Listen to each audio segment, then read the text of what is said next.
আসসালামু আলাইকুম dear students, Shanghai ইন্টারন্যাশনালের পক্ষ থেকে সকলকে হচ্ছে স্বাগতম।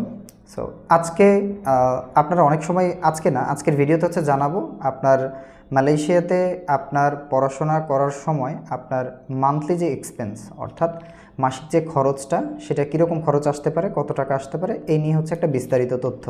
কারণ আপনারা প্রায় সময় আমাদের জিজ্ঞাসা করেন যে ভাইয়া হচ্ছে মালয়েশিয়াতে যে আমি থাকবো কত টাকা খরচ হতে পারে, কীরকম খরচ হতে পারে। সো এটা নিয়ে হচ্ছে আজকের ভিডিও।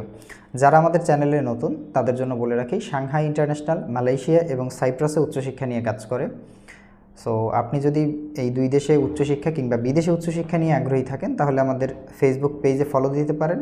আর ভিডিওটা যদি আপনি ইউটিউব থেকে দেখেন তাহলে হচ্ছে সাবস্ক্রাইব করে রাখবেন, কারণ যাতে পরবর্তীতে তথ্য যাতে মিস না যায়।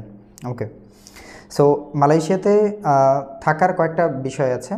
সেটা হচ্ছে আপনি সর্বপ্রথমে আসে আপনি কোন সিটিতে থাকবেন। হ্যাঁ, আপনি ধরেন কুয়ালালামপুরে আছেন। এখন কুয়ালালামপুরে খরচ পেনাংয়ের খরচ বা জোহরবারুর খরচ কিন্তু এক না, ঠিক আছে? আবার পাহাংয়ের খরচ কিন্তু এক না। তো এটা হচ্ছে একটা বড় বিষয়। বাট আমি অ্যাজ ইউজুয়াল একটা ধারণা দিয়ে দিব, যাতে যারা হচ্ছে সুবাং কিংবা হচ্ছে বেশিরভাগ মানুষই সুবাং পিতালিং যায় এই এরিয়াতে থাকে, কারণ এগুলো হচ্ছে কলেজ এরিয়া।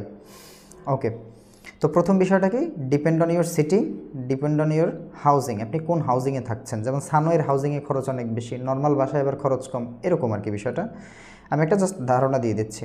যেমন আপনি যদি 4 জনের শেয়ার্ড কোনো বাসায় থাকেন, 4 জন, সেক্ষেত্রে আপনার মান্থলি খরচ আসতে পারে 100 থেকে 150 রিঙ্গিত, ঠিক আছে? উপরে কোনো নাই, যত উপরে উপরে তো আর আসলে সর্বনিম্ন আপনার খরচ হবে, এটা হচ্ছে সর্বনিম্ন খরচ 100 থেকে 150 রিঙ্গিত। সেম যদি 2 জন যদি থাকেন একটা বাসায়, সেক্ষেত্রে আপনার 200 থেকে 250 রিঙ্গিত পার পারসন খরচ হবে পার মান্থ। আর যদি একা একটা বাসা নিয়ে থাকেন, সিঙ্গেল কন্ডোমিনিয়াম কিংবা হচ্ছে ধরেন সিঙ্গেল বেডরুমের যে 1 BHK যে বাসাগুলো, সেগুলোতে আপনার অ্যারাউন্ড খরচ আসতে পারে 500 থেকে 600 রিঙ্গিত। ওকে, সো এবার আসে ফুডের বিষয়টা। আপনি মাসে মোটামুটি 2000 থেকে 200 থেকে 250 রিঙ্গিতের বাজার যদি করেন, সেক্ষেত্রে আপনার মান্থলি বাজারের খরচটা হয়ে যাচ্ছে।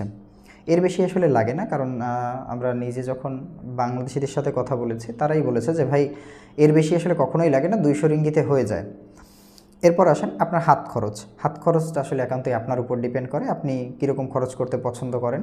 সো এইটা নিয়ে আসলে আর কোনো কথা আসে না, ঠিক আছে? তাহলে একটা মানুষের অ্যাভারেজে যদি আমি ধরে নিই, আপনি 2 জন মিলে যদি একটা বাসায় থাকেন, 4 জনেও যাব না, সিঙ্গেলও যাব না, 2 জন যদি একটা বাসায় থাকেন, সেক্ষেত্রে রাফলি আপনার 200 থেকে 250 রিঙ্গিত খরচ হতে পারে সর্বনিম্ন। 250 রিঙ্গিত যদি হয়, আপনার ফুড কস্ট ধরে নেন আরও 250 রিঙ্গিত, অর্থাৎ 500 রিঙ্গিত আপনার সর্বনিম্ন খরচ হচ্ছে মালয়েশিয়াতে অ্যাজ এ লিভিং কস্ট খরচের জন্য। সো এই ছিল হচ্ছে আজকের ভিডিওটা। আর যদি হচ্ছে তথ্যগুলো পেয়ে আপনার ভালো লাগে তাহলে হচ্ছে অবশ্যই সাবস্ক্রাইব করবেন, আর আমাদের কমেন্টে জানাবেন কেমন লাগলো ভিডিওটা।